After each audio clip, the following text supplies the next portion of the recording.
మీ దగ్గర నుంచి కూడా రావాలి ఇప్పుడు. పాలు నీ దగ్గర నుంచి కూడా. ఎప్పుడు వర్తమానం నేనే ఇచ్చేవాడిని. అయితే ఇప్పుడు ఉత్తర పచ్చుత్తరాల రీతిగా ఈ ముద్ర గురించి ఉంటుంది. ఎందుకంటే ఇది చాలా పజిల్తో కూడినది. కొన్ని సత్యాలు మీ నుండి కూడా రావాల్సి వస్తుంది. చదవండి 5వ ముద్ర.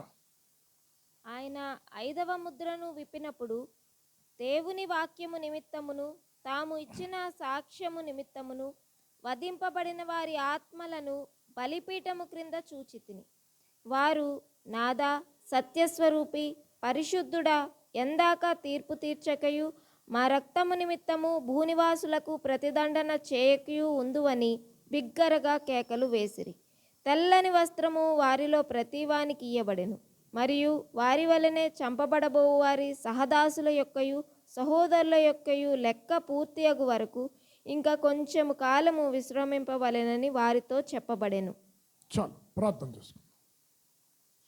అత్యంత ప్రేమ, కృప, కనికరము కలిగిన మా తండ్రి, నానా ఈ నూతన సంవత్సరంలో 2వ బైబిల్ స్టడీలో మమ్మల్ని ప్రవేశపెట్టావు తండ్రి. 6వ అధ్యాయము అంచె దినాలలో సంఘం ఎత్తబడిపోయిన తర్వాత జరగబోతున్న సంఘటనల గురించి వివరిస్తూ ఉన్నాం. 5వ ముద్రలో దాచబడిన సత్యములను మా ముందుంచండి తండ్రి.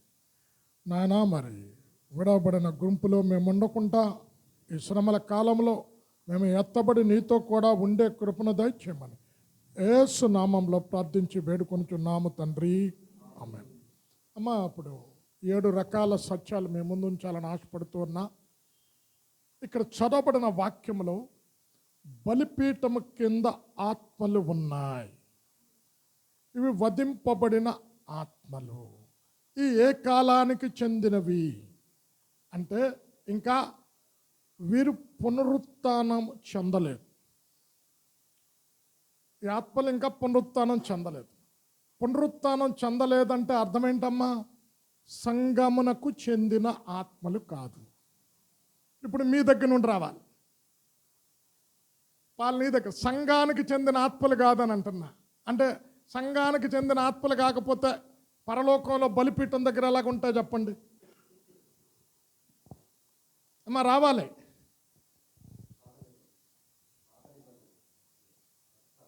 కాదు, సంఘానికి చెందిన వారు కాదు అంటున్నాను. అంటే దాని అర్థం ఏంటి? సంఘానికి ఎవరు చెందుతారు? సంఘం అంటే అర్థం ఏంటి? యాక్ట్స్ 20th చాప్టర్ 20th వర్స్లో క్రీస్తు రక్తములో కడగబడి కొనబడిన వ్యక్తుల యొక్క సముదాయము పేరు సంఘం. అయితే వీరు సంఘానికి చెందిన వారు కాదు. అంటే వీరు ఉన్న స్థలాన్ని బట్టి పాత నిబంధన భక్తులు కూడా కారు. మరి ఎవరు వీరు అంటే యూదులు. చదవండి ప్రకటన 20వ అధ్యాయం 4వ వచనంలో ఇక్కడ ఏ కాలానికి చెందిన వారు అన్నది చెప్తున్నా. సంఘము సంఘము బూర ఓదగానే పునరుత్థాన శరీరము ధరించుకొని సంఘం ఎత్తబడతారు. తెలుసు కదా, ఇదేంటి? శ్రమల కాలం. అంటే వీరు క్రీస్తు యూదులు ఇంకా కూడా యేసు క్రీస్తును రక్షకుడిగా స్వీకరించరు.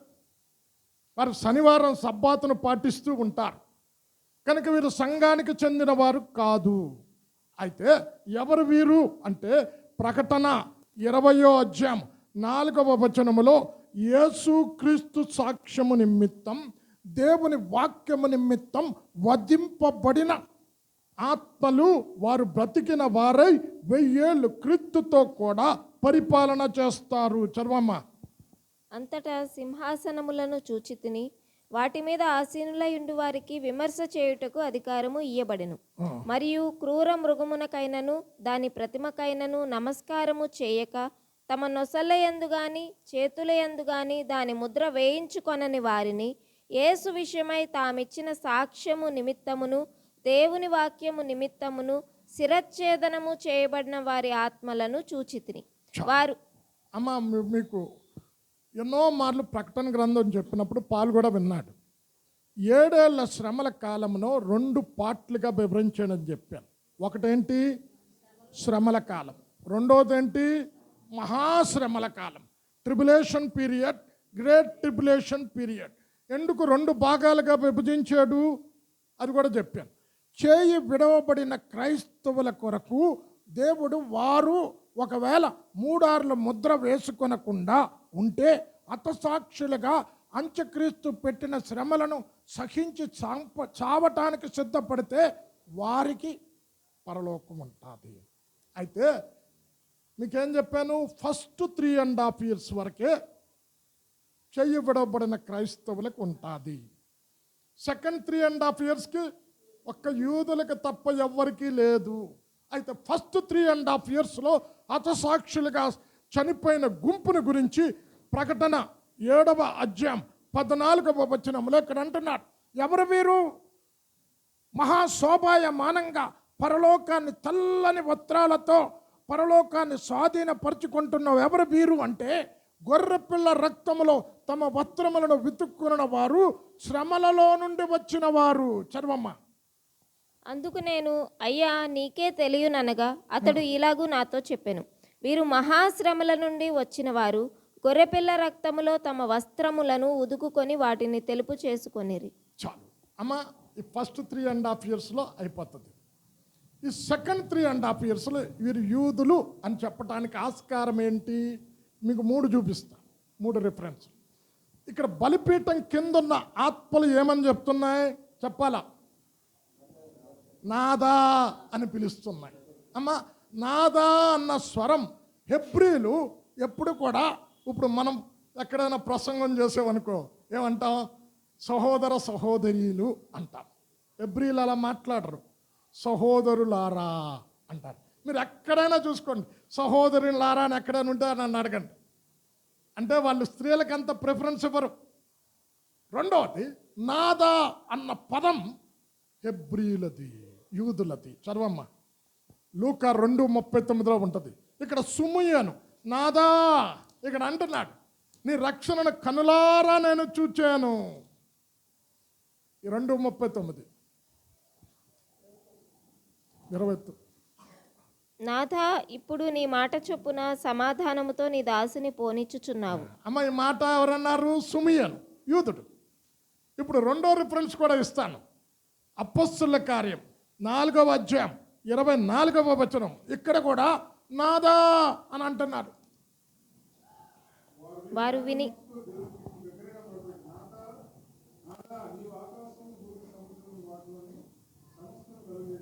అది అంటే ఈ పదం ఎవరమ్మా వాడుతుంది? యూదులు. అయితే యూదులు ఏమంటున్నారు? నాదా అని చెప్తూ ఏమంటున్నారు? మా ఆత్మల కొరకు ప్రతిదండన చెయ్యు. ఇప్పుడు నూతన నిబంధన రక్తంలో కడగబడిన హతసాక్షి అయిన మొట్టమొదట స్టెఫన్ ఏమంటున్నాడు? ఈ పాపం వారి మీద మోపవద్దు. అమ్మ, అర్థమవుతుందా? స్టెఫనే మొట్టమొదటి హతసాక్షి కదా. ఎలా ప్రార్థన చేశాడు? రాళ్లతో కొట్టి చంపుతూ ఉంటే, ఈ పాపం వారి మీద మోపొద్దు. అయితే పాత నిబంధన కాలంలో ధర్మశాస్త్రాన్ని బట్టి తీర్పు తీర్చమని నిర్గమకాండం 21వ అధ్యాయం 23-24 వచనాలలో ఇక్కడ ఏమంటున్నాడు? పన్నుకు పన్ను, కంటికి కన్ను, చేతికి చెయ్యి, కాలుకు కాలు, గాయమునకు గాయం, దెబ్బకు దెబ్బ. ఇది ధర్మశాస్త్రం చెప్తుంది. ఇక్కడంటే యూదులు ధర్మశాస్త్ర ప్రకారం మమ్మల్ని చంపిన వారి ఆత్మలకు ప్రతిదండన చేయి. 21, 23, 24 చదవమ్మ నిర్గమకాండం. హాని కలిగిన ఎడల నీవు ప్రాణమునకు ప్రాణము, కంటికి కన్ను, పంటికి పళ్ళు, చేతికి చెయ్యి, కాలికి కాలు, వాతకు వాత, గాయమునకు గాయము, దెబ్బకు దెబ్బయు నియమింపవలెను. అమ్మ, ఇదేంటి? ఇప్పుడు వీళ్ళు బలిపీఠం కింద ఆత్మలు ఏం చెప్తున్నాయమ్మా? దండన 10వ వచనం చదవమ్మ. మూలవాక్యం అలాగే ఉంచు. మూలవాక్యం అలాగే ఉంచు. నీవు ఆ గ్రంథమును తీసుకొని దాని ముద్రలను విప్పుటకు యోగ్యుడవు. నీవు మూలవాక్యం చదవమ్మా. 6:10. వారు నాదా సత్యస్వరూపి పరిశుద్ధుడా, ఎందాక తీర్పు తీర్చకయు మా రక్తము నిమిత్తము భూనివాసులకు ప్రతిదండన చేయకయు ఉందువని. ఇక్కడ ఏమంటున్నారు? నూతన నిబంధనలో యేసు రక్తం ఏం చెప్తుంది? క్షమించమని చెప్తుంది, సహించమని చెప్తుంది. అయితే వీరు ధర్మశాస్త్రాన్ని పట్టుకున్నారు కానీ నూతన నిబంధన వారికి లేదు కనుక మరి వీరు ఎలాగ హతసాక్షులు అయ్యారు అది కూడా చెప్తాను. అమ్మా, ఇది రెండవది. వీరు ఏ కాలానికి చెందినవారు హతసాక్షులు చెప్పండి? 7 ఏళ్ల శ్రమలలో సెకండ్ 3.5 yearsలో హతసాక్షులుగా చనిపోయిన యూదులని ఇప్పుడు 3వ రిఫరెన్స్ ఇస్తాను. వీరు యూదులు కనుక వీరు బలిపీఠం మీద ఏం చెప్తున్నారు? మొరపెడుతూ ఉన్నారు. ధర్మశాస్త్ర ప్రకారం వారికి మా ప్రాణానికి ప్రాణం అన్నావు కదా, దండన చెయ్యు. వీరు హతసాక్షులుగా చనిపోవటానికి కారణం ఏంటి అమ్మా? మీకు అన్ని రిఫరెన్స్లే ఇస్తా, రిఫరెన్స్ లేకుండా చెప్తే తప్పుడు బాధ అవుతుంది. మొట్టమొదట 3.5 years మెస్సియా ఈయనే, శాంతి దూత ఈయనే అని ఒక ఒప్పందం చేసుకుంటారు, అంత్యక్రీస్తుతో సమాధాన ఒప్పందం. అయితే ఈ ఒప్పందం చేసుకున్న తర్వాత అంత్యక్రీస్తు ఏం చేస్తాడు? మందిరాన్ని, దేవాలయాన్ని కట్టడానికి అనుమతిస్తాడు. దేవాలయం కట్టి ముగించిన తర్వాత అందులో విగ్రహం పెడతాడు, దానికి మొక్కమని చెప్తాడు. కనుక దానియేలు జరగబో సంఘటనను దానియేలు 7వ అధ్యాయం 25వ వచనంలో చివరి లైన్ ఉంటుంది. కాలములు, అర్థకాలములు ఆయన వశములో ఉంటారు. చదవమ్మా. వారు ఒక కాలములు అర్ధకాలము అతని వశమున ఉంచబడుదురు. కాలం అంటే ఏంటమ్మా అక్కడ? అమ్మ చెప్పాలమ్మా, అందుకే నేను ఇది కొద్ది పదులను మీ దగ్గర నుండి రావాలని చదువుకొని రమ్మన్నా. కాలం అంటే ఏంటి? 7 సంవత్సరాలు. అర్ధకాలం అంటే ఏంటి? ఇప్పుడు ఎంతకాలం వీరు వశంలో ఉన్నారు? అంత్యక్రీస్తు వశం అర్ధకాలం. అంటే ఎప్పుడైతే దేవాలయం ముగించబడతాదో విగ్రహం పెడతాడు. అమ్మా, దాని గురించి యేసయ్య కూడా చెప్తాడు. మత్తయి 24వ అధ్యాయం 15వ వచనములో ఇక్కడ అంటున్నాడు, హేయమైన వస్తువు పరిశుద్ధ స్థలములో కనబడినప్పుడు చదువువాడు గ్రహించునుగాక. 24:15 యేసుక్రీస్తు ప్రభుల వారు చెప్తాడు. చదువమ్మా. కాబట్టి ప్రవక్త అయిన దానియేలు ద్వారా చెప్పబడిన నాశనకరమైన హేయ వస్తువు పరిశుద్ధ స్థలమందు నిలుచుట మీరు చూడగానే చదువువాడు గ్రహించుగాక. ఇప్పుడు ఫస్ట్ 3.5 years దేవాలయం కంప్లీట్ అయిపోగానే ఏం చేస్తాడు? విగ్రహం పెడతాడు. అక్కడ పెట్టి యూదులు దేనికైనా అంగీకరిస్తారు కానీ విగ్రహాన్ని మాత్రం పూజించరు. వెంటనే వారు తిరుగుబాటు చేస్తారు. తిరుగుబాటు చేస్తున్న అప్పుడు వారు గుర్తెరుగుతారు. అమ్మా, ఇక్కడ ఏమంటున్నాడు? ప్రకటన 13వ అధ్యాయం 15వ వచనంలో ఒక ప్రతిమను నిలిపి ఆ ప్రతిమను నమస్కరింపని వారికి శిరచ్ఛేదం చేస్తాడు. ఆ ప్రతిమకు మాట్లాడే అధికారం కూడా ఇచ్చాడంట. 13-15 ప్రకటన. మరియు ఆ మృగము యొక్క ప్రతిమ మాట్లాడునట్లును ఆ మృగము యొక్క ప్రతిమకు నమస్కారము చేయని వారిని హతము చేయునట్లును ఆ మృగము యొక్క ప్రతిమకు ప్రాణమిచ్చుటకై దానికి అధికారము ఇవ్వబడింది. ఇప్పుడు ఆ ప్రతిమను పెడతాడు, ఈ ప్రతిమకు నమస్కారం చేయమంటాడు. అంటే ఇప్పుడు నొసళ్ళ మీద కానీ చేతి మీద కానీ ముద్ర వేయించుకున్న వారికి క్రయ విక్రయాలు లేవు. 2, ఆ ప్రతిమ నమస్కరించిన వారికి ఏమన్నాడు? హతము చెయ్యమని అధికారం ఇస్తాడు. ఇప్పుడు ఎప్పుడైతే అప్పుడు యూదులకు జ్ఞానోదయం అవుతుంది. అరే, ఈయన మెస్సియా అనుకున్నాం, మెస్సియా ఆల్రెడీ వచ్చాడు కనుక 2000 సంవత్సరాల నుంచి సువార్త ప్రకటించబడుతూ ఉన్నది. సువార్త నమ్మని వారికి ఇప్పుడు 4 ముద్రలతో దేవుడు న్యాయమైన తీర్పు భూమి మీద విధించాడు. అయితే ఈ సువార్తను నమ్మి క్రీస్తులో ఉన్నవారు ఎత్తబడిపోయారు. ఇప్పుడు మరలా ఆయన రాబోతూ ఉన్నాడు. మెస్సియా మరలా రెండో రాకడ భూమి మీద రాబోతూ ఉన్నాడు.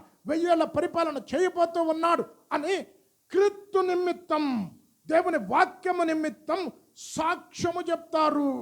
అరే, ఈ మెస్సియాను మేము చంపాం, ఈయన సిలువకు అప్పగించాం, వారి రక్తం మా మీద మా పిల్లల మీద ఉండును కాక అన్నాం. అయితే ఇతడే మెస్సియా అనుకున్నాం, ఇతడు అబద్ధ క్రీస్తు. ఆల్రెడీ మెస్సియా వచ్చాడు, ఆయన మేము అప్పగించాము అని గుండెలు బాదుకొని క్రీస్తు నిమిత్తం, దేవుని వాక్యము నిమిత్తం వాక్యాన్ని బోధిస్తూ క్రీస్తు గురించి సాక్ష్యము చెబుతూ ఉంటే అంత్యక్రీస్తు ఊరుకుంటాడా? చంపివేస్తాడు. అమ్మ ఇప్పుడు మరలా 24 చదువమ్మ. ప్రకటన 24 ఎందుకు చంపుతారో అక్కడి నుండి చదువు. క్రీస్తు సాక్ష్యము నిమిత్తం అక్కడి నుండి. యేసు విషయమై తామిచ్చిన సాక్ష్యము నిమిత్తమును దేవుని వాక్యము నిమిత్తమును శిరచ్ఛేదనము చేయబడిన వారి ఆత్మలను చూచితిని. అది అమ్మ ఎందుకు ఇక్కడ చదివారు కదా, నమస్కారం చేయని వారికి అర్థం చేయటానికి అధికారం ఇచ్చాడు. కనుక ఎవరు వీరు? ఈ బలిపీఠం కింద ఉన్నవారు పాత నిబంధన భక్తులు కాదు, సంఘానికి చెందిన వారు కాదు. సంఘానికి చెందిన వారు ఎత్తబడ్డారు. తర్వాత సంఘమునకు చెందిన వారు నామకార్థ క్రైస్తవులు లేక ఆత్మీయంగా ఎదుగుదల లేనివారు విడవబడితే, అయ్యో నా భార్య ఎత్తబడింది నేను విడిచిపెట్టాను, నా భర్త ఎత్తబడ్డాడు నేను విడిచిపెట్టాను, హతసాక్షిగా చావటానికి సిద్ధపడాలి అని అంత్యక్రీస్తు పెట్టిన శ్రమలను సహించి మొదటి 3.5 సంవత్సరాలలో చనిపోయిన వారు సంఘానికి చెందినవారు. సెకండ్ 3.5 years మీకు చెప్పాను ఆల్రెడీ ఎన్నోసార్లు. యూదులకు తప్ప ప్రపంచంలో ఇంకెవ్వరికి రక్షణ లేదు. ఎందుకనంటే అబ్రాహాముతో దేవుడు చేసిన వాగ్దానాన్ని ప్రకారం యూదులను రక్షించటానికి దేవుడు కృప చూపిస్తాడు. అందుకే భక్తుడైన పౌలు కూడా అరే అడవి ఒలీవ చెట్టుతో మన పోల్చి మనం అడవి ఒలీవ చెట్లమైన మనం స్వాభావికమైనటువంటి యేసుక్రీస్తుతో అంటుకట్టబడ్డాం. అన్యుల యొక్క సంఖ్య సంపూర్ణమైపోయిన తర్వాత తన వారిని జ్ఞాపకం చేసుకుంటాడు దేవుడు, ఆయన మర్చిపోడు అని రోమా 11వ అధ్యాయంలో చెప్పాడు. కనుక ఇక్కడ ఎవరు చచ్చిపోయిన వారు అంటే యేసు గురించి సాక్ష్యం చెప్తారు. అరే మేము అప్పగించేము, మా చేతులతో ఆ రక్తాపరాధం మా మీద మా పిల్లల మీద ఉండును కాక అని చెప్పాం. ఆల్రెడీ వచ్చాడు, ఇప్పుడు మరలా రాబోతూ ఉన్నాడు అని వీరే సాక్ష్యం చెప్తారు క్రీస్తు గురించి. వీరే వాక్యము కొరకు నిలబడతారు, వాక్యాన్ని బోధిస్తారు. అప్పుడు అంత్యక్రీస్తు హతము చేస్తాడు. ఇది ఇప్పుడు బలిపీఠం కింద ఉన్నాయంటున్నారు ఆత్మలు. అమ్మ ఏంటా బలిపీఠం అంటే భూలోక సంబంధమైన బలిపీఠం కాదు, అది పరలోక సంబంధమైన బలిపీఠం. అసలైన దేవాలయము పరలోకములో ఉందంట. అమ్మ ఎలా చెప్తారు? అమ్మ హెబ్రీ 8వ అధ్యాయం పట్టుకోనంటమ్మ. ఇక్కడ మోషేతో దేవుడు మాట్లాడి, మోషే నేను ఈ ప్రజల మధ్యకు రావాలి, ఈ ప్రజల మధ్యన నేను నివాసం ఉండాలి, వారితో నేను నడవాలి, నా మహిమను అక్కడ దించాలి, కనుక నా కొరకు ఒక ప్రత్యక్షపు గుడారాన్ని కట్టు అని ప్రత్యక్ష గుడారం యొక్క నమూనా, ప్రత్యక్ష గుడారం యొక్క కొలతలు ఇవన్నీ కూడా దేవుడు మోషేకు బయలుపరిచాడు. మోషే ఎలా బయలుపరిస్తే బెసలేలు వీరు జ్ఞానాత్మను ఇస్తే కొలతలు ఏ కొలతలు ఇచ్చాడో అదే కొలతల ప్రకారం ప్రత్యక్ష గుడారాన్ని కట్టారు. ఈ ప్రత్యక్ష గుడారం పరలోక సంబంధమైన వస్తువట. ఛాయా భూమి మీద అంటే ఇప్పుడు మన పితరులు ఎవరైనా చనిపోయిన వాళ్ళు ఉన్నారనుకో, ఏం చేస్తాం? బ్రదర్గా ఫోటో ఇవ్వండి, ఈయన మా నాన్న అంటాం, ఈయన మా తాత అంటాం. అంటే ఛాయ ఉంది, ఇక్కడ వస్తువు ఎక్కడుంది? పరలోకములో ఉంది. చదవమ్మ హెబ్రీ 8:5. మోషే గుడారము అమర్చబోయినప్పుడు కొండ మీద నీకు చూపబడిన మాదిరి చొప్పున సమస్తమును చేయుటకు జాగ్రత్త పడుము అని దేవుని చేత హెచ్చరింపబడిన ప్రకారము ఈ యాజకులు పరలోక సంబంధమగు వస్తువుల ఛాయారూపకమైన గుడారమునందు సేవ చేయుదురు. పరలోక సంబంధమైన వస్తువు పరలోకములో ఆ ప్రత్యక్ష గుడారం యొక్క నమూనా ఉంది. ఇప్పుడు బలిపీఠం కూడా పరలోకంలో ఉంది, మందసం కూడా పరలోకంలో ఉంది. అంటే నేను చెప్తాను నమ్మని కాదండోయ్, అందుకే వాక్యం చదవాలి. ప్రకటన 11వ అధ్యాయం 19వ వచనములో ఒక దేవాలయమును చూచితిని, అందులో బలిపీఠం ఉన్నది. ఆ దేవాలయము సంబంధించిన వస్తువులు అక్కడ చూచాడు పరలోకములో యోహాను 11:19. మరియు పరలోకమందు దేవుని ఆలయము తెరవబడగా దేవుని నిబంధన మందసము ఆయన ఆలయములో కనబడెను. అప్పుడు మెరుపులును అమ్మా ఎక్కడ కనబడింది మందసం? ఇక్కడ ఏమన్నాడు? భూలోక సంబంధమైన వస్తువులు ఇక్కడ ఉన్నాయి. ఆ నమూనా ఎక్కడుంది? అక్కడ పరలోకంలో ఉంది. అంటే ఈ బలిపీఠం కింద ఆత్మలు ఉన్నాయి. పరలోక బలిపీఠం కింద ఆత్మలు ఉన్నాయి. ఈ ఆత్మలు ఆ రోజు ఈ భూమి మీద యూదుల ధర్మశాస్త్ర ప్రకారం ఎవడైనా పాపం చేస్తే బలి అర్పించాలి. బలి అర్పించినప్పుడు బలి అర్పించిన కోడల యొక్క రక్తం సంవత్సరానికి ఒకసారి మందసం దగ్గర పెట్టి అక్కడ చమిరి తర్వాత మిగిలిన రక్తాన్ని ఎక్కడ చేయాలి? బలిపీఠం కింద వేయాలి. చదవండి అది లేవికాండం 4:7 అనుకుంటా.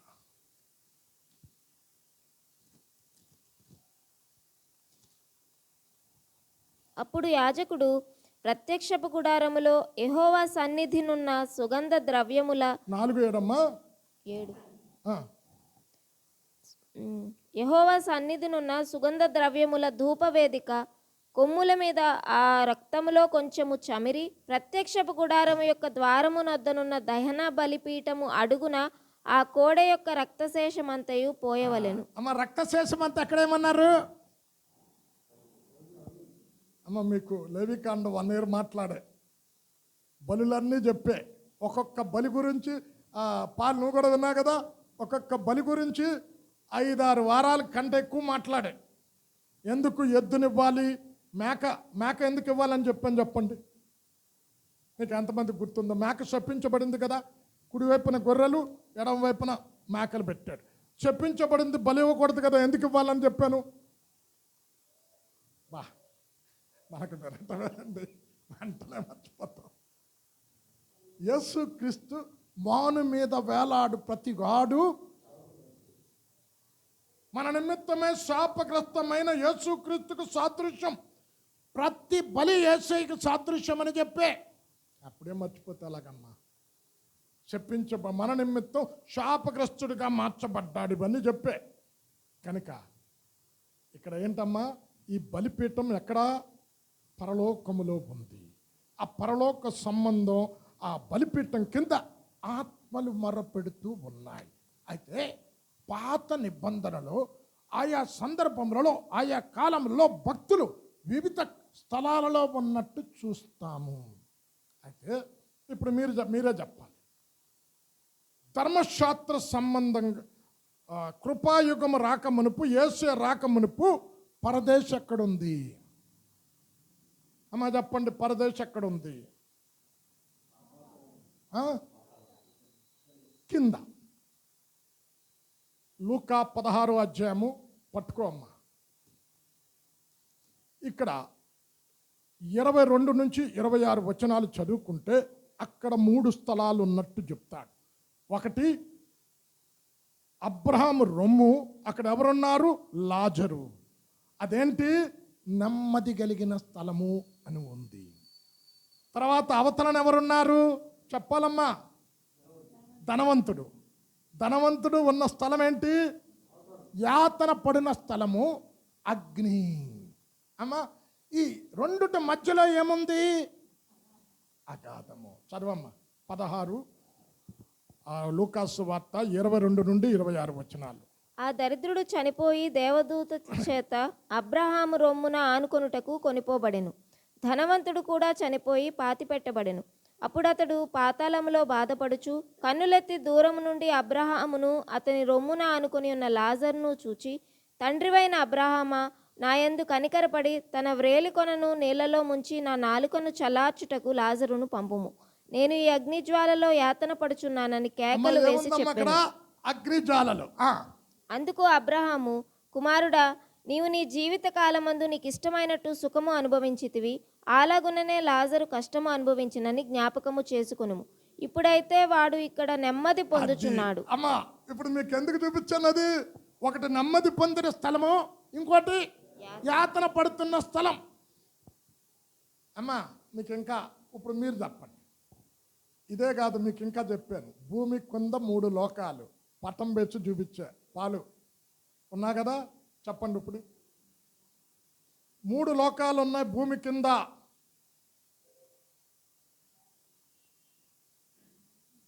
నరకము. దాని కింద ఏముంది? వెలుపట్టు చీకటి. ఏంటండి? దాని కింద ఏముంది? అగాధము. ఎందుకు ఇది చెప్పాను? దేవుడు ఏది చేసినా 3 భాగాలు చేసే. మనుష్యుడు కూడా 3 భాగాలు: శరీరము, ప్రాణము, ఆత్మ. దేవుడు కూడా 3. త్రిత్వ దేవుడు. నిత్యత్వం కూడా 3. ఏంటి? నూతన భూమి, నూతన ఆకాశం, నూతన యెరూషలేం. నిత్యత్వం కూడా 3 భాగాలు. ఇప్పుడు పరదేశి కూడా 3 భాగాలు. ఇప్పుడు చెప్తా ఉంటాను పరదేశి గురించి. పరదేశి కూడా 3 భాగాలు.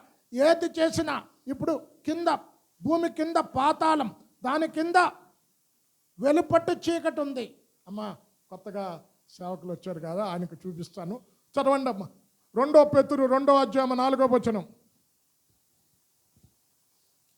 దేవదూతలు పాపము చేసినప్పుడు దేవుడు వారిని విడిచిపెట్టక పాతాళలోకమందలి కటిక చీకటి గల బిలములలోనికి త్రోసి. అది అమ్మ, కటిక బిలం అంటే ఇంగ్లీష్లో ఔటర్ డార్క్నెస్ అంటారు.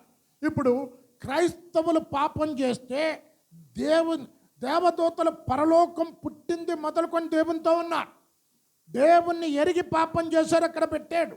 ఇప్పుడు మత్తయి 22వ అధ్యాయం 13వ వచనంలో ఇక్కడ అంటున్నాడు, పెళ్లి వస్త్రము లేకుండా ఎలాగ వచ్చితివి?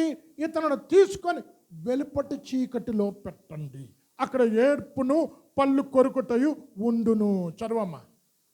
అంతటా రాజు వీని కాళ్ళు చేతులు కట్టి వెలుపటి చీకటిలోనికి త్రోసివేయుడి, అక్కడ ఏడ్పును పండ్లు కొరుకుటయు ఉండునని పరిచారకులతో చెప్పాను. మీకు చెప్పాను ఇంకెవరిని పెట్టారు అని. తలాంతుల కథ చెప్తూ కూడా ఒక తలాంతుడిని ఏం చెప్పారు? నువ్వు విత్తన చోట కోయి వాడవు, నువ్వు చెడ్డ యజమానుడివని భూమి తవ్వి పాతి పెట్టే. అంటే ఇతను తీసుకొని అక్కడ కూడా వెలుపటి చీకట్లో పెట్టండి. 10,000 తలాంతుల కథ చెప్తూ అతవేళ హృదయపూర్వకంగా సహోదరుని క్షమించిన వాళ్ళ నా తండ్రి కూడా అల్లు చేస్తే తన చీకటిలో వెలుపటి చీకట్లో పెట్టండి. అగాధం ఉంది. దీన్ని ఇంగ్లీష్లో బాటమ్ లెస్ పిట్ అంటారు. సైతానుని అక్కడ పెట్టాడు. ప్రకటన 20వ అధ్యాయం 3వ వచనం చదవండి. ఆ 1000 సంవత్సరములు గడుచు వరకు ఇక జనములను మోసపరచకుండునట్లు అగాధమును మూసి దానికి ముద్ర వేసెను. చాలు అమ్మ. ఇక్కడ అగాధంతో ఈ సాతానుతో పాటు ఇంకెవరు ఉంటారని చెప్పాను? ఒక్కటైనా తప్పండి అమ్మా.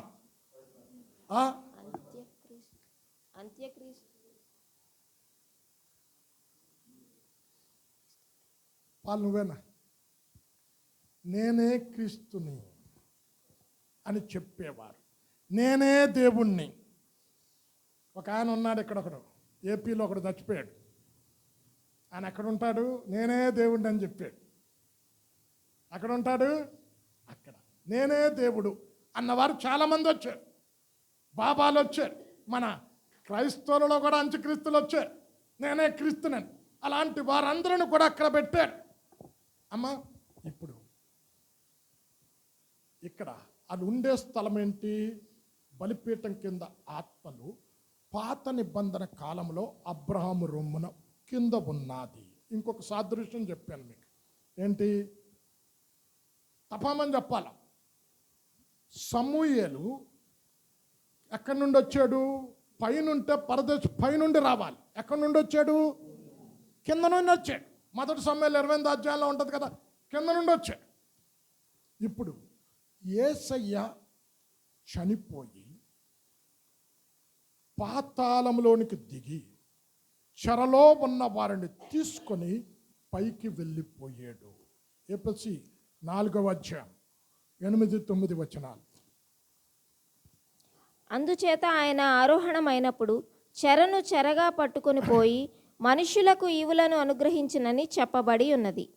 ఆరోహణమాయననగా ఆయన భూమి యొక్క క్రింది భాగములకు దిగిననియు అర్థమిచ్చుచున్నది కదా. దిగినవాడు తానే సమస్తమును నింపునట్లు ఆకాశ మండలములన్నిటికంటే మరి పైకి ఆరోహణమైన వాడునై ఉన్నాడు. అమ్మా, ఇప్పుడు పరదేశం ఎక్కడ ఉంది? పైన ఉంది. అది కూడా 3 భాగాలు. ఎక్కడ? 2 కొరింథీ 12వ అధ్యాయము మొదటి 3 వచనాలు చదువుకుంటే 14 సంవత్సరాల క్రితం 3వ ఆకాశానికి కొనుపోబడిన మనుష్యును నేను ఎరుగుదును. చదవమ్మా 2 కొరింథీ 12వ అధ్యాయం మొదటి 3 వచనాలు. అతిశయపడుట నాకు తగదు గాని అతిశయపడవలసి వచ్చినది. ప్రభువు దర్శనములను గూర్చియు ప్రత్యక్షతలను గూర్చియు చెప్పుదును. క్రీస్తునందున్న ఒక మనుష్యుని నేను ఎరుగుదును. అతడు 14 సంవత్సరముల క్రిందట 3వ ఆకాశమునకు కొనిపోబడెను. అతడు శరీరముతో అమ్మ 3వ ఆకాశం అన్నాడు. ఇప్పుడు ఎవరైనా ఏ తల్లైనా వచ్చి నా 3వ కొడుకు అంటే అర్థం ఏంటి? ఇంకా 2 ఉన్నారని కదా అర్థం. 3 భాగాలు పెట్టాడు. అంటే వీరు బలిపీఠం కిందనున్న ఆత్మలు. అయితే యేసయ్య బూర మోగగానే ఏమవుతారు? ఈ ఆత్మలన్నీ కూడా పరదేశంలో ఉన్న ఆత్మలన్నీ ఖాళీ అయిపోయాయి. ఖాళీ అయ్యలేదా? ఎక్కడికి వచ్చాయి? అది ఎందుకండి డౌట్ తోమా లెక్క. ఇప్పుడు పరదేశ ఖాళీ అయిపోయింది, అంతా కూడా మధ్యాకాశానికి వచ్చాయి. ఇప్పుడు వీరు మధ్యాకాశానికి వచ్చే ఇప్పుడు ఇక్కడ కూడా 3 భాగాలు పెట్టాడు. చూడండి, ఒకటి మధ్యాకాశంలో కొన్ని ఆత్మలు, ఇప్పుడు బలిపీఠం కింద ఆత్మలు ఉన్నాయి. పాత నిబంధనలు అక్కడ ఉన్నాయి కింద. అయితే ఇప్పుడు వీరికున్న స్థితి ఎలాంటిది అంటే వీరు ఆత్మలు అంటున్నారు. అమ్మ ఇప్పుడు మీ దగ్గర నుండి కూడా కొన్ని ఆన్సర్లు రావాలి. ఆత్మకు ఎముకలు చర్మం ఉండదు, తెలుసు కదా. అంటే మీరు చెప్తే నేను నమ్మాలి, నేను చెప్తే మీరు నమ్మాలి అన్నది కాదు. చదవండి, యేసుక్రీస్తు ప్రభుల వారిని చూచి భూతం అనుకుంటే రండి నాకున్నట్టు చర్మం ఎముకలు మాంసం భూతానికుండో. లూకా 24:39.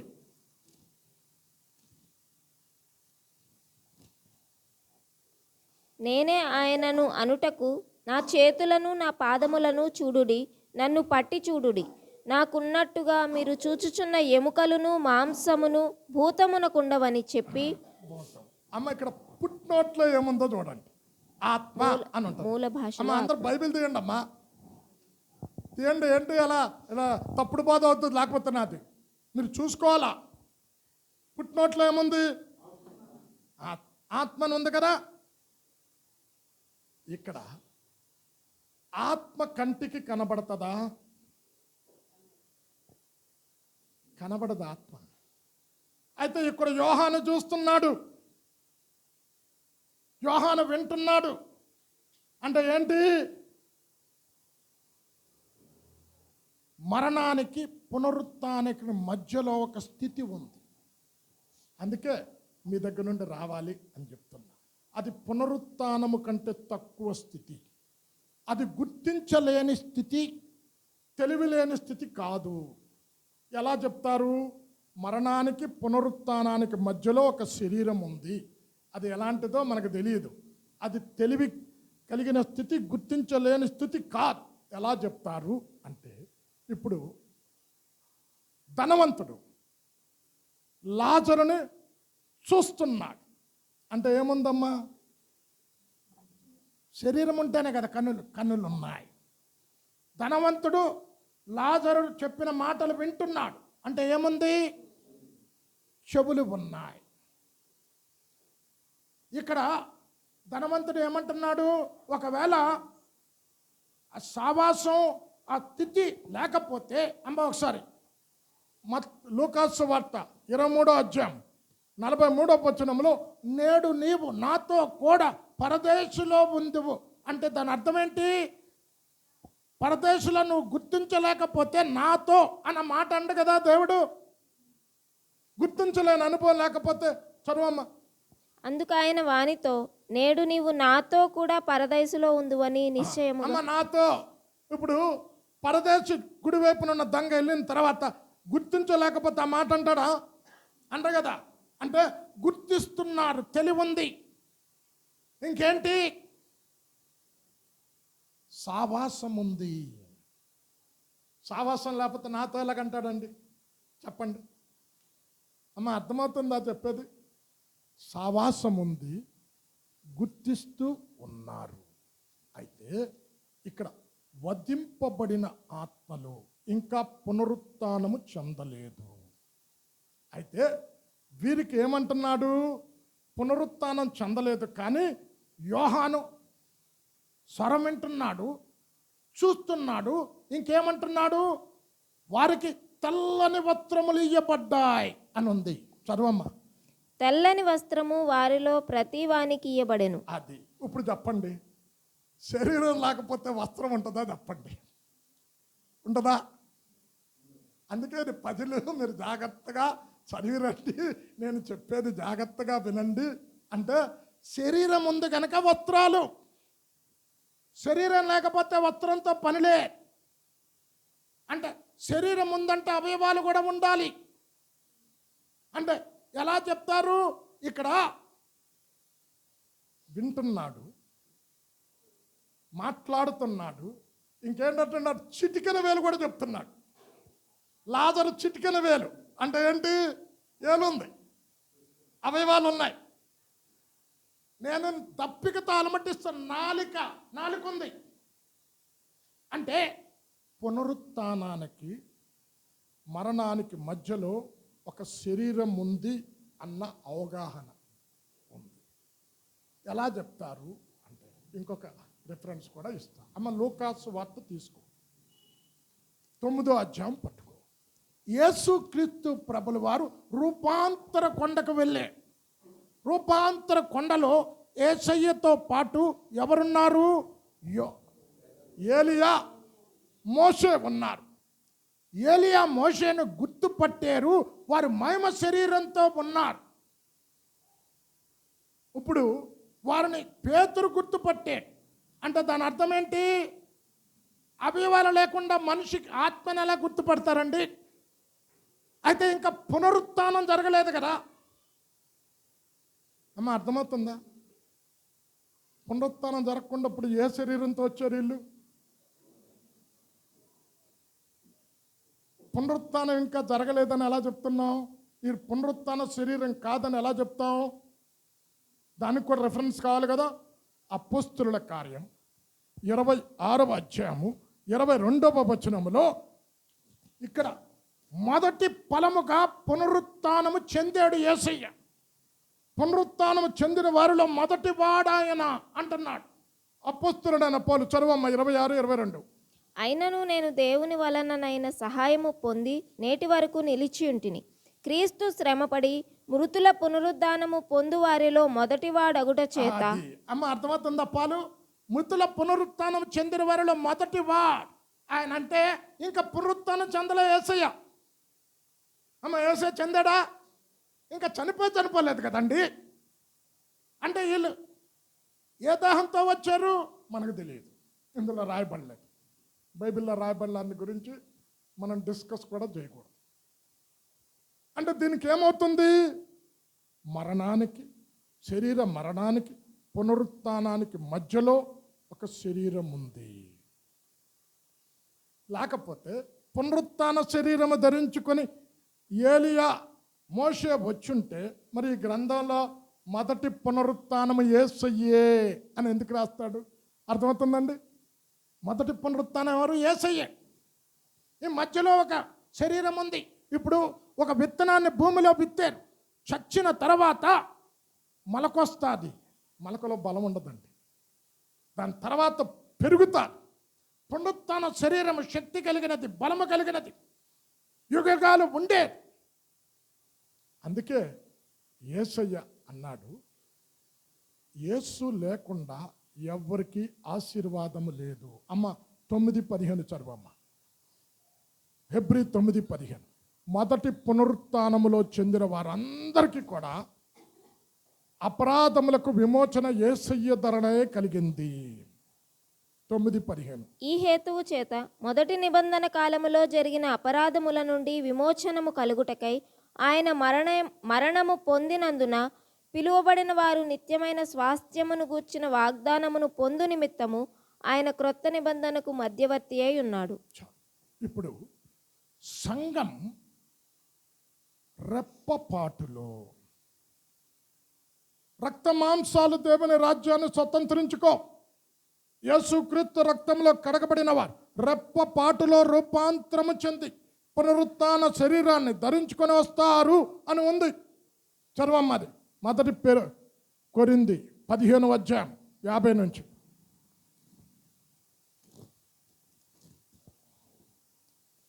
సహోదరులారా, నేను చెప్పున్నది ఏమనగా, రక్తమాంసములు దేవుని రాజ్యమును స్వతంత్రించుకొననేరవు, క్షయత అక్షయతను స్వతంత్రించుకొనదు. ఇదిగో మీకు ఒక మర్మము తెలుపుచున్నాను. మనమందరము నిద్రించము గాని నిమిషములో ఒక రెప్పపాటున కడబూరం రోగగానే మనమందరము మార్పు పొందుదుము. బూరం రోగును, అప్పుడు మృతులు అక్షయులుగా లేపబడుదురు, మనము మార్పు పొందుదుము. క్షయమైన ఈ శరీరము అక్షయతను ధరించుకొనవలసి ఉన్నది, మచ్చమైన శరీరం అమర్చతను ధరించుకొనవలసి ఉన్నది. అమ్మ, ఇక్కడ మోషే ఏలియాను గుర్తుపట్టారంటే వారికి ఏముండాలి? ఆకారం ఉంది. ఆకారం లేకపోతే గుర్తు ఎలాగొస్తాయి? ఆకారం ఉందంటే దాని అర్థం ఏంటి? అవయవాలు ఉన్నాయి. అవయవాలు ఉన్నాయంటే అర్థం ఏంటి? శరీరం ఉంది. అంటే పునరుత్థానానికి పాత నిబంధన, యేసు రాకమును పునరుత్థానానికి నెక్స్ట్ మరణానికి మధ్యలో ఒక శరీరం ఉంది అన్న దీన్ని బట్టి తెలుసు. అందుకే అన్ని రిఫరెన్సులు చూపించా. ఇప్పుడు బలిపీఠం కిందనున్న ఆత్మలు కేకలు వేస్తూ ఉన్నాయి, పెద్ద స్వరంతో కేకలు వేస్తూ ఉన్నాయి. అయితే నా యేసయ్య ఎవరు అంటే, ఆయన నమ్మిన భక్తులను విడిచిపెట్టే దేవుడు కాదు. ఆ కేకలు విన్నాడు. ఆయన క్షేమమిచ్చే దేవుడు, ఆదరణిచ్చే దేవుడు, బలపరిచే దేవుడు. ఆ కేకలు విని ఆయన ఏం చెప్తున్నాడు? మీకు లెక్క, హతసాక్షులుగా చంపబడిన వారి లెక్క ఇంకా ముగించేటంతటి వరకు కొంచెము సేపు ఆగండి అని చెప్తున్నాడు. ఆగండి అని చెప్తున్నాడంటే దాని అర్థం ఏంటమ్మా? చెవిటి వాళ్ళతో చెప్తాడా? చెవులున్నాయనే కదా అర్థం. చెవులున్నాయనే కదా అర్థం. అంటే ఇక్కడ వధింపబడిన ఆత్మలకు అందరికీ తెల్లని వస్త్రములు ఇయ్యబడ్డాయి అని చెప్తున్నాడు. అంటే ఉనికి లేని వారి లేక నీడను పోలిన వారికి వస్త్రం తీసుకుంటారా? చెప్పండి. నిర్జీవులు, ఉనికి లేని వారు, నీడను పోలిన వారు వస్త్రాలు తీసుకుంటారా? తీసుకోలేరు. శరీరం ఉంది కనుక వస్త్రాలు కావాలి, తెల్లని వస్త్రాలు ప్రతి వారికి ఇవ్వబడిన. అమ్మది ఒకసారి మరి చదవమ్మది. అరే ఆ రిఫరెన్స్ అన్నీ అందుకనే మీరు బైబిల్ తెరిచి చదవండిది అని చదివి రండి అని చెప్పింది. తెల్లని వస్త్రము వారిలో ప్రతి వానికి ఇయ్యబడెను. అమ్మ, ఇప్పుడు శరీరం లేకుండా వస్త్రం ఉంటుందా? అవయవాలు లేకుండా శరీరం ఎక్కడ ఉండదు? అంటే ఇంకా పునరుత్థానం చెందలే. అంటే తెల్లని వస్త్రం అంటే వీళ్ళు ఏం చెప్తున్నాడు? వీళ్ళు సాక్ష్యాన్ని దేవుడు అంగీకరించాడు. వీళ్ళు చనిపోయిన వ్యక్తుల యొక్క సాక్ష్యాన్ని దేవుడు అంగీకరించాడు. వారు నీతిమంతులుగా తీర్చిదిద్దాడు కనుక అక్కడ ఉన్నాయి బలిపీఠం కింద ఆత్మలు. అయితే భక్తుడైన పౌలు ఏమంటున్నాడో తెలుసా? 2 కొరింథీ 5:8 దేహమును విడిచి పరమునకు కొనుపోబడతాము. ఇట్లు ధైర్యము కలిగి ఈ దేహమును విడిచిపెట్టి ప్రభువునొద్ద నివసించుటకు ఇష్టపడుచున్నాము. దేహాన్ని విడిచి వెళ్తాం. అయితే పునరుత్థానమందు దేహాన్ని ధరించుకుంటాం. అంటే ఇక్కడ వీరికి తెల్లని వస్త్రాలు ఇవ్వబడ్డాయి. అంటే ఏముంది? పునరుత్థాన శరీరానికి శరీర మరణానికి మధ్యలో ఒక శరీరం ఉందని చెప్తుంది. అమ్మ, అర్థమవుతుందా? లేకపోతే వస్త్రాలు ఎందుకండి? అందుకే అన్ని రిఫరెన్సులు చూపించాయి. ఇప్పుడు ప్రతి వారికి తెల్లని వస్త్రం ఇచ్చాడు. ఇప్పుడు ఈ ఆత్మలు ఏమంటున్నాడు? ప్రయాస మాని వారి క్రియల చొప్పున విశ్రాంతి తీసుకుంటున్నారు. అక్కడ ఏమంటున్నాడు యేసు? అమ్మ చదువమ్మ చివరి వచనం. మీ లెక్కే హతసాక్షులుగా చనిపోయే లెక్క విశ్రమించండి అంటున్నాడు. అంటే విశ్రాంతి తీసుకొనండి. చదవమ్మా. మరియు వారి వలనే చంపబడబోవు వారి సహదాసుల యొక్కయు సహోదరుల యొక్కయు లెక్క పూర్తియగు వరకు ఇంకా కొంచెము కాలము విశ్రమింపవలెనని వారితో అన్నట్టు విశ్రాంతి తీసుకోండి. అంటే పరలోకములో ఆత్మల విశ్రాంతి తీసుకుంటాయమ్మా. ప్రకటన 14:13 చదవమ్మా. వారు ప్రయాస మాని నెమ్మది పొందుకుంటారు. అంతటా ఇప్పటి నుండి ప్రభువునందు మృతినందు మృతులు ధన్యులని వ్రాయుమని పరలోకము నుండి ఒక స్వరము చెప్పగా వింటిని. నిజమే, వారు తమ ప్రయాసములు మాని విశ్రాంతి పొందుదురు. ఇక్కడ ఏమంటున్నాడు దేవుడు? విశ్రమించండి, విశ్రాంతి తీసుకొనండి అంటే చెప్తున్నాడంటే విశ్రాంతి తీసుకున్నానంటే వాళ్ళు చెవులు ఉన్నాయి, వారు వింటున్నారు, అంటే ఉనికిలో ఉన్నారు వారు. ఏ దేహమో మనకు తెలియదు, రాయలే. అందుకే అదొక్కటి అండర్లైన్ చేసుకోండి. ద్వితీయోపదేశకాండం 29:29 ఏమన్నాడు తెలుసా? బయలుపరచబడినది మీ సొత్తు, బయలుపరచబడినది యెహోవా సొత్తు. ద్వితీయోపదేశకాండం 29:29. అయితే మనము ఈ ధర్మశాస్త్ర వాక్యములన్నిటినీ అనుసరించి నడుచుకున్నట్లు బయలుపరచబడినవి ఎల్లప్పుడూ మనవియు మన సంతతి వారివియు అగునని చెప్పుదురు. రహస్యములు మన దేవుడైన యెహోవాకు చెందును. చాలు అమ్మ. బయలుపరచబడిన ఎవరివి? మనవి. మరి ఎందుకో మన అవగాహన చేసుకోవటమే. అంటే ఇంకా యేసయ్య పునరుత్థానం చెందలేదు కనుక మీరు వేరే శరీరం ధరించండి. శరీరం లేకపోతే వస్త్రాలు ఉండవు కనుక 5వ ముద్ర ఎప్పినప్పుడు బలిపీఠం కింద ఉన్న ఆత్మలు ఎవరివి? ఇప్పుడు చెప్పండి, ఎవరివి? యూదులవి. ఎలా చెప్తారు? ఇప్పుడు చెప్పండి మీరే. అది గుర్తుపెట్టుకోండి అమ్మా. నాదా నాదా అన్న పదం యూదులది. ఇంకెలా చెప్తారు? ఇది ఇంకా పునరుత్థాన శరీరం ధరించుకోలేదు, సంఘం ఎత్తబడింది శరీరం ధరించుకొని. వీళ్ళు ఇంకా పునరుత్థాన శరీరం అంటే 7 ఏళ్ల శ్రమలలో అంత్యక్రీస్తు యొక్క ప్రతిమకు మొక్కకుండా క్రీస్తు కొరకు సాక్ష్యం చెప్పి దేవుని వాక్యము నిమిత్తం హతసాక్షులుగా అయిపోయిన ఇశ్రాయేలు జనాంగం. హతసాక్షుల గుంపు అయిపోయింది అప్పటికి. ఎవరిది? విడవబడిన వారిది. అది మీకు చూపించా ప్రకటన 7:14. ఫస్ట్ 3.5 yearsలో క్లోజ్ చేయి విడవబడిన క్రైస్తవులకు. ఇప్పుడు 6వ ముద్ర గురించి వచ్చే వారం తెలుసుకో. అమ్మ, ఇంకేమన్నా మీకు డౌట్స్ ఉంటే ఇవే మరలా చదవండి. అందుకే ఇది ఉత్తర ప్రత్యుత్తరంగా చెబుతామని మీ అద్దరు నుండి కూడా ఏమైనా వస్తాయేమో అనుకుంటా. ఏమి రాలే, నాకేమో నేర్పిస్తారేమో అనుకుంటా. ఏం రాలే. నేను చాలా దినాల క్రితం మాషులామణి గారు, ఆయన ప్రసంగ చక్రవర్తి అనేవారు. నేను యవ్వన ప్రాయంలో ఉన్నప్పుడు ఆయనకి ఒక డీకన్ దార నేర్చుకున్నాడంట. డీకన్ దార అంత గొప్ప ప్రసంగికుడు. అంటే కొన్ని చిన్నపిల్లలు కూడా నేర్పిస్తారు మనకి తెలియనివి, వాళ్ళకి దేవుడు బయలుపరుస్తాడు. కనుక మీ దగ్గర నుండి ఏమైనా వస్తుందేమో, చదివేరేమో, నేను తెలుసుకుందామంటే అన్నీ నా దగ్గరే తెచ్చా. మీ దగ్గర నుండి ఏమి రాలే. అమ్మ, ఇప్పుడు క్లియర్ అయిందా? 5వ ముద్ర బలిపీఠం కిందనున్న ఆత్మలు.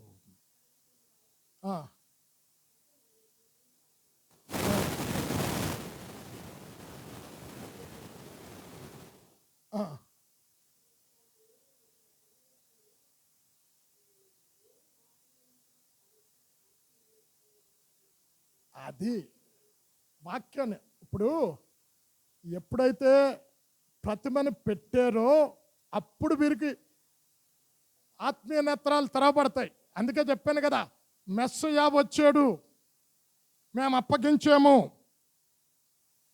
ఇప్పుడు ఆ సువార్తను విని సువార్తను నమ్ముకున్న వారు ఎత్తబడ్డారు. 4 ముద్రలు ఇప్పుడు దేవుడు న్యాయ తీర్పు భూమి మీదకి ఇచ్చాడు, భూమి మీద వేశాడు. ఆ తీర్పులు జరుగుతూ ఉన్నాయి అని మెస్సయా ఆల్రెడీ వచ్చాడని గుర్తిస్తారు. ఎప్పుడు సెకండ్ 3.5 years అమ్మ. ఇవన్నీ తర్వాత ఇప్పుడు ఏలియా మోషే అంటారు, ఏలియా అనోక్ అంటారు. అక్కడ మళ్ళీ ఒకటి ఏలియా అని అందరు అంటారు, రెండోది మోషే అని కొందరు అంటారు, ఆనోక్ అని కొందరు అంటారు. అక్కడ మరి ఎవరికి తెలియదు, మీరు ఏదనుకుంటే అదే అనుకోవాలా.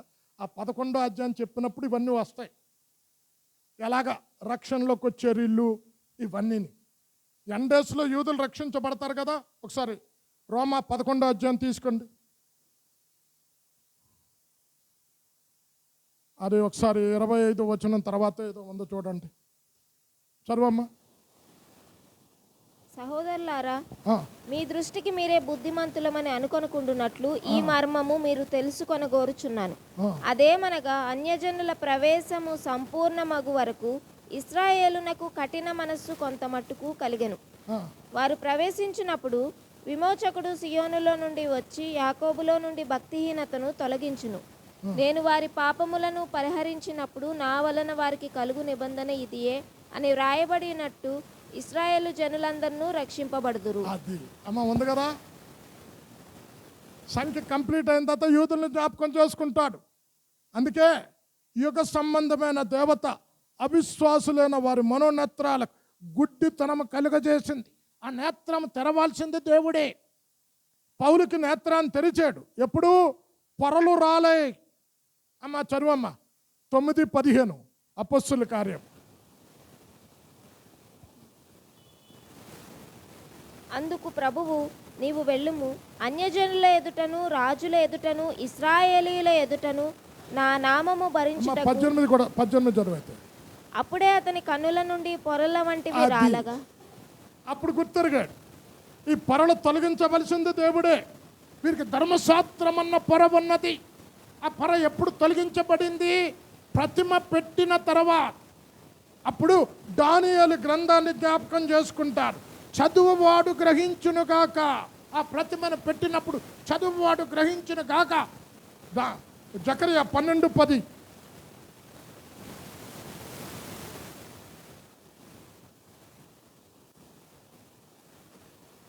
దావీదు సంతతి వారి మీదను యెరూషలేము నివాసుల మీదను కరుణ నొందించు ఆత్మను విజ్ఞాపన చేయు ఆత్మను నేను కుమ్మరింపగా వారు తాము పొడిచిన నా మీద దృష్టి ఉంచి. అప్పుడు ఆత్మను కుమ్మరిస్తాడు.